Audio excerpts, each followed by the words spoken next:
It is hard to be in a place, where you feel like, man, I really can't affect anything. But that's the wrong way to think about it. You can affect everything. You can affect everything, I promise you. Right? You can affect everything in your organization. You can make organizational changes and not even hardly have to say a word, just by the actions you take every day, because somebody's going to follow you. We said it, right? Then we start making impacts, right? How do we influence, right? And then in that, we're continuously growing, getting better, stronger. We're sitting in class, programs like this, right?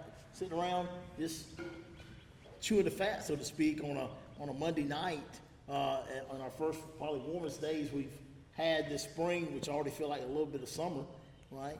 A few bugs flying by, right? But we're making an impact, right? You're here tonight, as you said, right? You're making an impact. Even if you're not in charge of the standard, you said it. Hey, Luke, man, can we go out and do this particular drill today? I just feel like this is something that's really important to me. And you know what? We'll see about it. We'll keep badgering them until they do, right? That's how you set standards. That's how you get yourself in a position, right? And then if you can't get it there at Georgia Fire Academy, you're in this class right now, right? And the other opportunities, you got to just keep looking for them. Eventually, you're going to have your day. Eventually, you're going to be in that spot.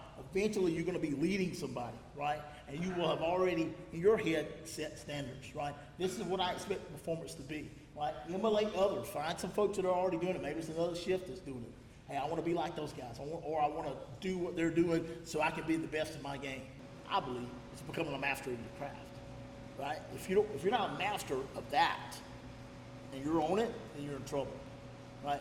And unfortunately, I believe, and it's not a discredit of our service, not everybody sees that, right? Not everybody believes that. Not everybody's driving that mindset to become masters of our craft, right? Not everybody can do what we get to do, y'all. Not everybody can do it. There's a lot of people that want to try, attempt, but they can't do what you get to do, right? So you have to become the master of your craft. That's what leadership is about, right? That's what standard is about, right? And then when you set the standard, then you get to drive what? The culture, right?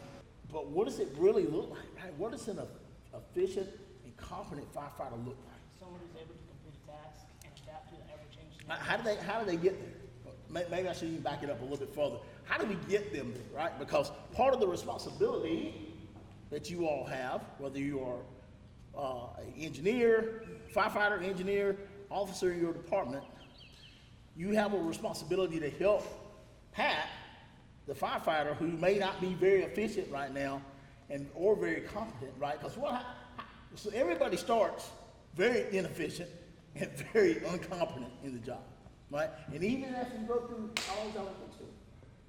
4 months. 4 months, right? 4 months of recruit training, and you come out and you're standing in a fire station saying, whoo.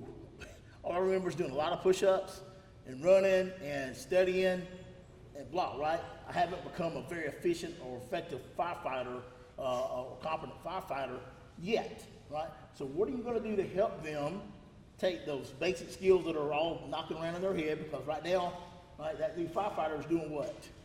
They're just overwhelmed. They walked in here and said, holy crap, y'all remember the day you walked in the door? I did this.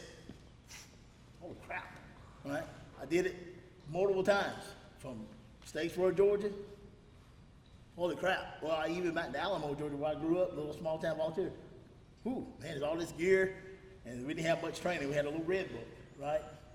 I was very inefficient, very incompetent, right? Went to Statesboro, Georgia, I was the same way, right? And then when I went to Georgia Fire Academy, guess what I was? I was very inefficient, very not competent at my beginning days. But something happened along the way, right, that made me become more competent. What was that? For me, guidance. Grooming, guidance, Mentorship. seeking out the best. Right? Because you got to have that, right? So you can have a great employee who comes in, but if they don't seek out, because there's got to be some inner spirit, right? So now we have to help find that for them. Our standard is we're going to turn out, we're going to train competently, right? We follow the department's training guide. If the department don't have a training guide, we'll make one. Tell you, if I went somewhere and they didn't have one and they said, okay, good enough. You just gave me the keys to the car. Because we finna have one on today's shift, right? Because I think going back to what Chief Anderson said, sometimes it may just start on one shift, right? It may start on one shift. It's not being the boss as the lieutenant, but being the mentor, right? To someone, right? Helping them to grow, helping them to follow the culture, or helping them to see and set the standard, right? So when you all step into those roles, or you all that are already there, understanding, hey, how can I take it to the next level as a company officer? That is crucial. Personal growth. You can't expect your folks to do things if you're not. Bottom line, right? If you're not growing, if you're not learning, if you're not willing to learn, if you're not willing to say, man, you know what? I struggle in that. I struggle in that. I'm not good here, but I want to be better. And being able to point out and find that person that maybe can help you, right? The standard is, I expect these things to happen. I expect our training to be X, right? We're going to do 2 hours of training every shift, outside of, unless we run calls, and this is the quality of training we expect. We go out, and if we're going to tie knots, if we're going to pull hose, right? And then we do it not just one time and say we did it, right? We do it, we talk about the good things we did with it, and then we come back and we talk about, hey, how can we improve our time on deployment, right? That's what I'm talking about. That's how you set these standards. You got to work with them and get them to buy in, right? Because now, once you set the standard, you can have all the standards all day long. You won't. I have a bunch of them. Do they all get met? Absolutely not. So now we're saying the standard is the standard, but you're like, yeah, but today it seems like our standard is not that, right? How do we get there, right? How do we get there? It's usually some pieces, right? Man, I want a standard of X, or I want a standard of Y, I want a standard of this, I want a standard of that.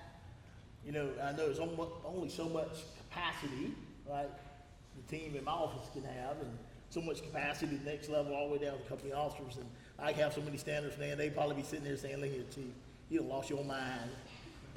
Right? But I think at the company level, you get to set the standard, right? Even if you're not a company officer, you get to help set the standard. Sometimes that's displaying simply like I did one day and said, hey, man, you need help. I didn't ask you if you need help, I just went over and started helping, right? Where do you need me? Where do you need me? What do you need me, right? Maybe that's my standard of saying, hey, listen, I'm not going to watch you continue to work. Even though I've done what I'm obligated to do, the boss said, clean the bathroom, clean my bathroom, and clean the bunker. Yes, sir.